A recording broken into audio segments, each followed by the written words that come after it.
Welcome to Spectrum News at 4. I am Rachel. David White coming to you live from Uyo, the capital city of Akwa Ibom State. Let's take a look at the headlines. Buhari Aisha move into glass house at Tinubu's inauguration draws near.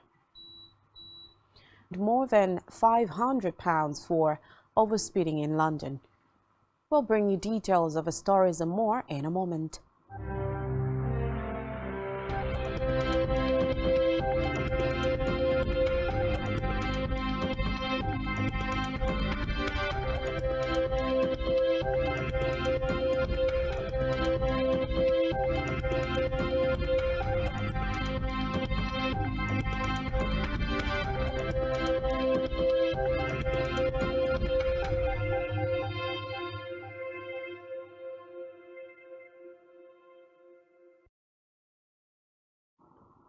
We begin the news this afternoon with Nigeria's President Muhammadu Buhari, who has moved into the glass house at the presidential villa Abuja ahead of the inauguration of the president-elect Bola Tinubu. Recall that the iconic residence traditionally played a crucial role in the transition of power, providing a symbolic and practical space for the outgoing president and their spouse. The First Lady Aisha Buhari disclosed this in a video on her Instagram page after showing the incoming First Lady, Senator Remi Tinubu, around the State House. The outgoing First Lady also expressed her opinion that the House should maintain its long-standing practice of accommodating only the incumbent president and their spouse during the transition period. Meanwhile, President Muhammadu Buhari has congratulated the Osun State Governor, Ademola Adeleke, as he celebrates his 63rd birthday on May 13th, urging him to seek in Abuja. Buhari affirmed that Adeleke had solidified his base and gradually built a formidable network of friends and political allies that had helped his many victories, including leading one of the 36 states in the country. He urged the governor, whose victory was recently validated by the Supreme Court, to place the interests of the state and the welfare of people above all else and seek God's guidance to deliver on his mandate.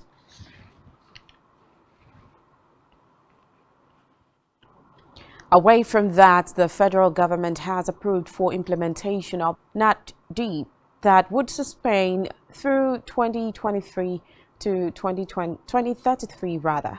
This was disclosed by the Minister of Industry, Trade and Investment, Adeniyi Adebayo, who said both policies were approved at the recent meetings of the Federal Executive Council, which was presided over by the Vice President Yemi Osinbajo.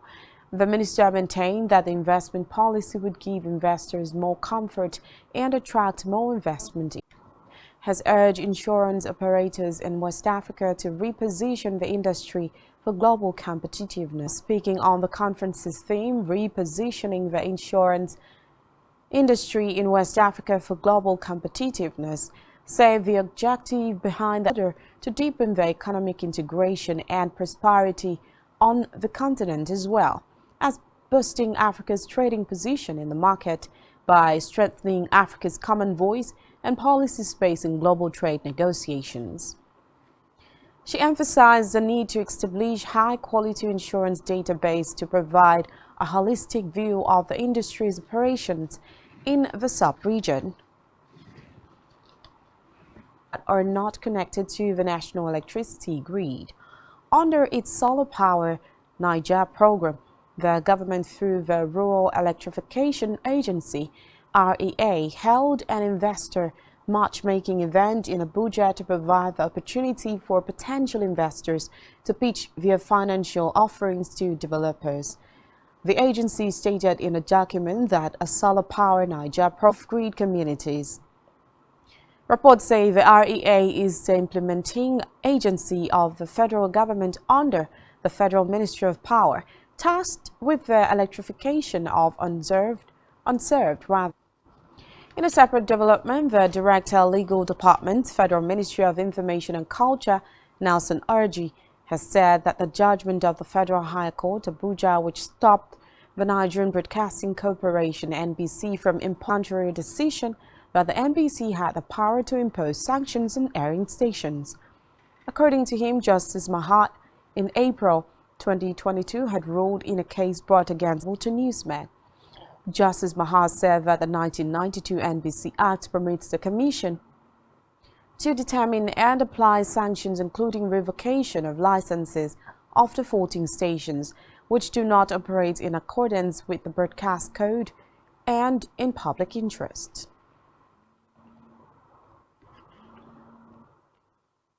On judicial matters, the National Industrial Court of Nigeria, NICN, has reserved judgment for the presiding judge, Justice Benedict Kanyip, announced a date for a judgment after the parties adopted their written addresses in the referral, as earlier directed by the court. This was contained in a statement by the Ministry of Labour and Employment, which stated that at the last hearing on Tuesday, May 2nd, 2023, Justice Kanyip, the president of the NICN, granted the defendants 7 days to file a reply on point of law to the substantive application of the federal government.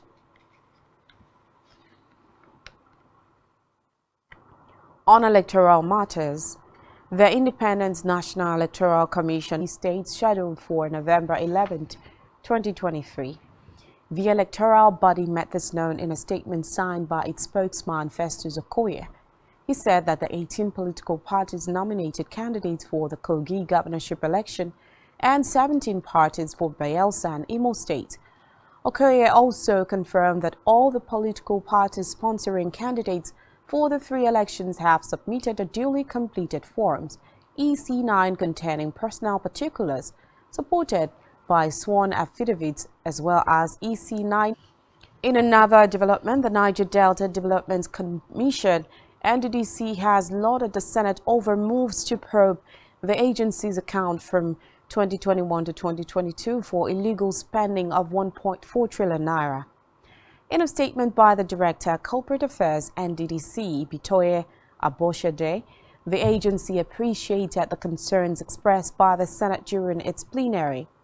Aboshade said its session on Thursday constituted an ad hoc committee to probe the financial activities of the NDDC for 2021 and 2022 budget estimates.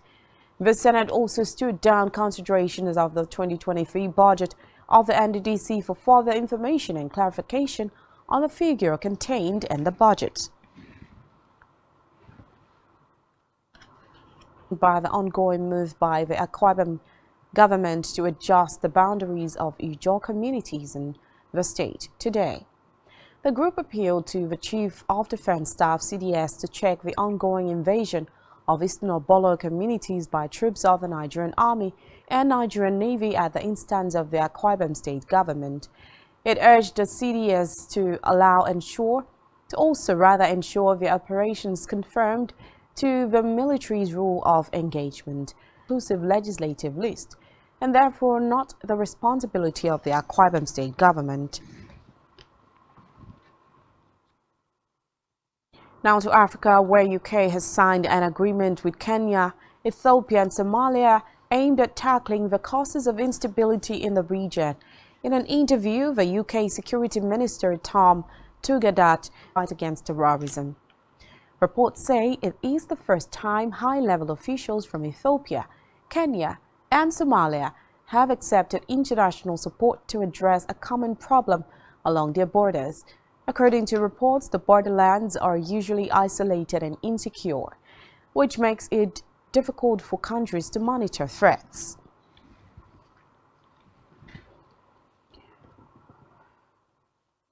And still in Africa, the East African Community EAC has urged Democratic Republic of Congo's leader to respect regional states' move to deploy forces in an attempt to stabilize eastern parts of the country. EAC Secretary Felix Tshisekedi complained, saying any issues raised would be discussed by EAC heads of state. Recall that President Felix had accused the East African force of not doing its job, warning that if the job is not done by June, it would be asked to leave DR Congo. He also accused the force of colluding with M23 rebels.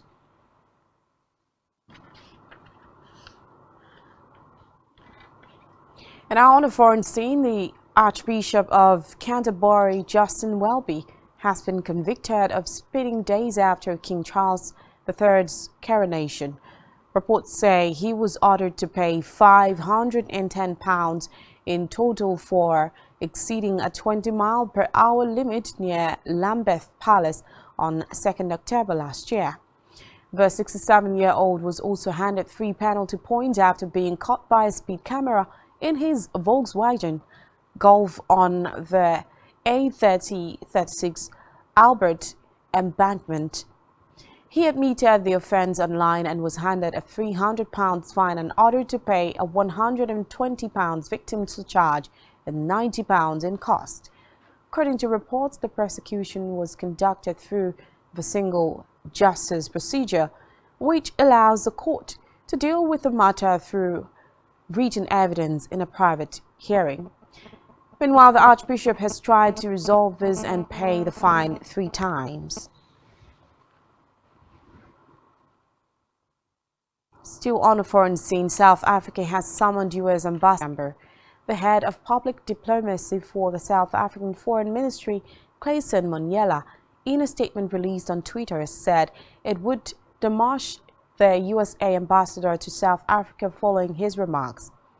According to Monyela, the U.S. ambassador accused the South African government of delivering arms and ammunition to a sanctioned Russian cargo vessel. Meanwhile, the office of South African President Cyril Ramaphosa said that no evidence had been provided to support the allegations and that the government planned to form an independent inquiry into the matter.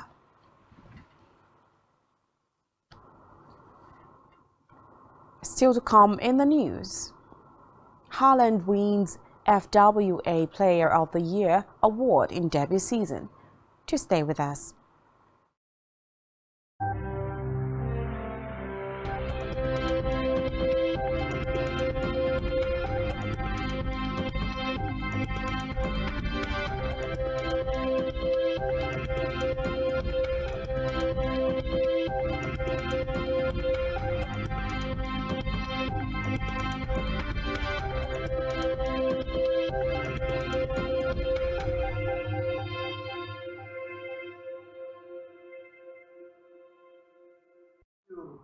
Welcome back and many thanks for staying with us.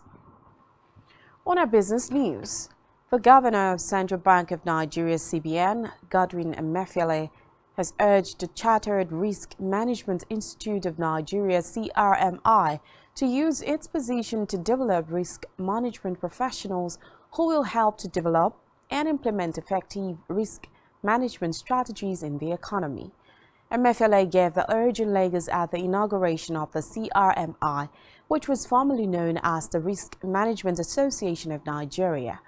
The governor, who was represented by the Director Risk Management Department, CBN, Bless Ijebo, noted that the institute, through the promotion of best practices in risk management, had the potential to contribute in significant ways to the financial sector and the larger economy.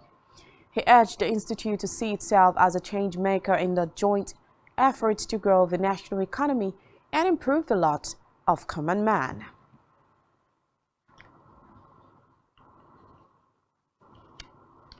Meanwhile, the federal government has reportedly spent $112.35 million servicing external debt in January 2023. Data from the Central Bank of Nigeria's weekly international payments showed that the amount spent in January was 146.17% higher than the $45.64 million spent in December 2022. Nigeria spent $2.4 billion to service its external debt, which was a slight increase from the $2.11 billion spent in 2021. And now in health, the World Health Organization (WHO) has declared that the multi-country outbreak of the Mpox virus, which began around a year ago, was no longer a public health emergency of international concern. That there had been more than 87,000 cases of Mpox, with 140 deaths worldwide reported to the organization from 111 different countries. Ghebreyesus, however, implored countries to maintain their testing capacity and ability to respond to future outbreaks quickly.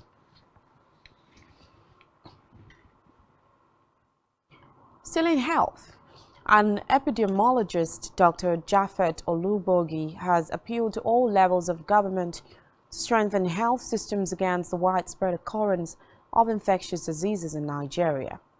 Olubogi made the call in an interview with newsmen in Lagos. He said that the strengthening of health systems in Nigeria would also enhance epidemic response and health indices in the country. According to the World Health Organization (WHO), Nigeria's health outcome indicators are still unacceptably high, despite modest improvement.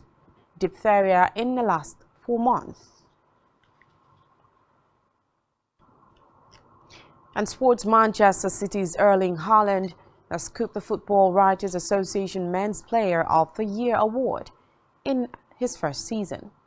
Haaland won by a large margin after a blistering season with 51 goals to his name and still chasing an Odegaard third place, while Kevin De Bruyne of City was fourth and Manchester United Marcus Rashford was fifth.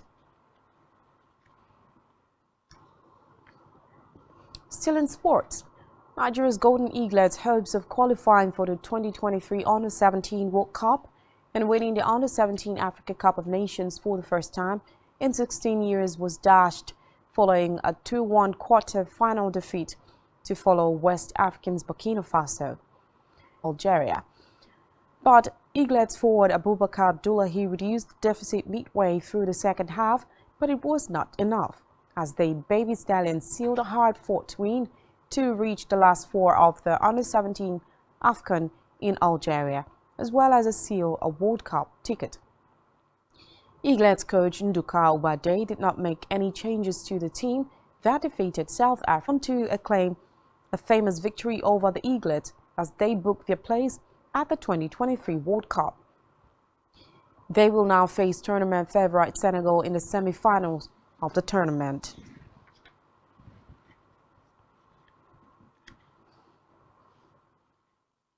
On entertainment news, emerged that family and loved ones of the Hollywood star were preparing for a worse to come out of the present health situation of Jamie. Although subsequent reports claimed frayed nerves, claiming that a 55-year-old is stable and not in a life-threatening situation. Now many still longed to hear from the family. In an Instagram post, family purportedly posted on his profile, they appreciated the fans of the singer for their prayers and thanked Nick Cannon for hosting the show Beat Shazam for Jamie.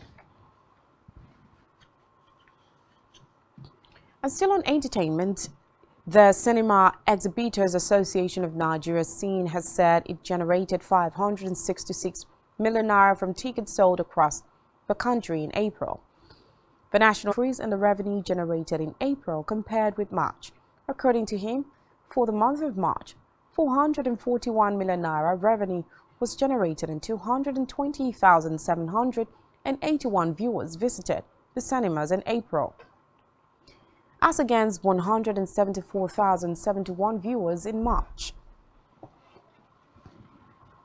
And subscribe to our YouTube channel, all of which you can find on our website spectrumtv.ng.